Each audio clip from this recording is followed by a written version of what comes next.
And that brings us to our first question of the week this week on the Q&A section here. And Cartero was responding to our physical versus digital discussion with an idea that maybe it's time for some of these rights holders to adopt blockchain technology for verifying that you have a license to consume the content. And I think this would be a great idea that will probably never happen, unfortunately. But one of the things that I think will emerge out of the craziness that is cryptocurrency is the underlying technology of all of these different coins. Now, of course, Bitcoin kind of started all this stuff with the ability to have a database that nobody controls, but everyone agrees on, and it's largely worked. There have been a lot of issues along the way, but we're seeing more development of this blockchain technology to begin addressing some of the concerns and issues that Bitcoin's initial implementation kind of pointed out. But again, the way this works is that if you were to buy a license and have that license registered on the blockchain, even if the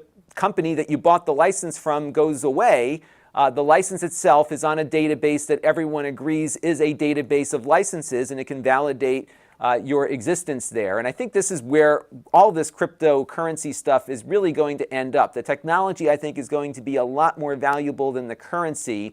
And we're starting to see some movement in this direction for commercial licensing. Accenture has been experimenting with it a little bit, and you can read more about that in this article, and I'm sure many other firms are looking at this as well. We previously talked a few months ago about photo and media copyright, in that you can declare your photo to be yours on a blockchain, and it would be something that could help with international copyright issues, for example. There's a lot of really good potential here for blockchain technology to solve a lot of these kinds of problems. And the problems for us consumers are only going to get worse. And I'm thinking a lot about some controversies right now with Epic launching their new store and trying to get developers to move to their platform versus Steam. They're giving developers a much bigger cut. Fortnite really is a Trojan horse that is now in millions upon millions, if not maybe 1 billion homes right now, and it's a lot of potential customers, so they're looking at this as a tremendous opportunity. But now we're splitting our game libraries once again. So I've got games on Steam, I've got games on GOG, G-O-G, I've got stuff on the Microsoft Store, I've got stuff that I've got only on my Xbox through the Microsoft Store that I can't play on Windows. Some can go on Windows and the Xbox. I've got my Nintendo Switch. It's really kind of crazy that we're moving to really a commodity hardware platform where everyone's going to be running some kind of x64 processor with the same GPUs and perhaps even same underlying operating systems, but we're going to have all these proprietary stores selling us software that could all disappear if things get a little too competitive between them. This really does make the argument for having some kind of common thread to validate your licensing.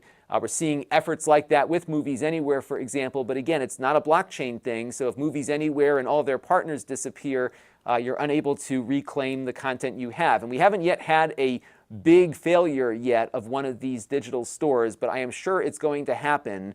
And this might maybe push consumers to demand more from the developers that are selling software through these things. So we'll have to see where all this goes. This is uncharted territory, but again, you're not buying physical media with these digital things. You're buying licenses that don't exist anywhere in the world, and they can go away. So let's see what happens, but lots more to talk about, I'm sure. This channel is brought to you by the Lon.TV supporters, including gold level supporters Chris Allegretta, the Four Guys with Quarters podcast,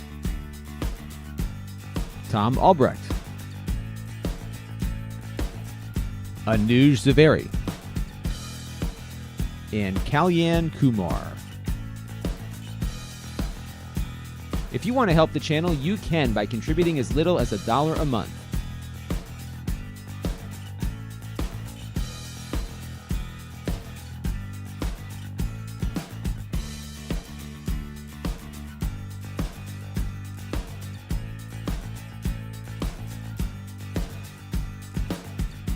Head over to Lon.TV/support to learn more.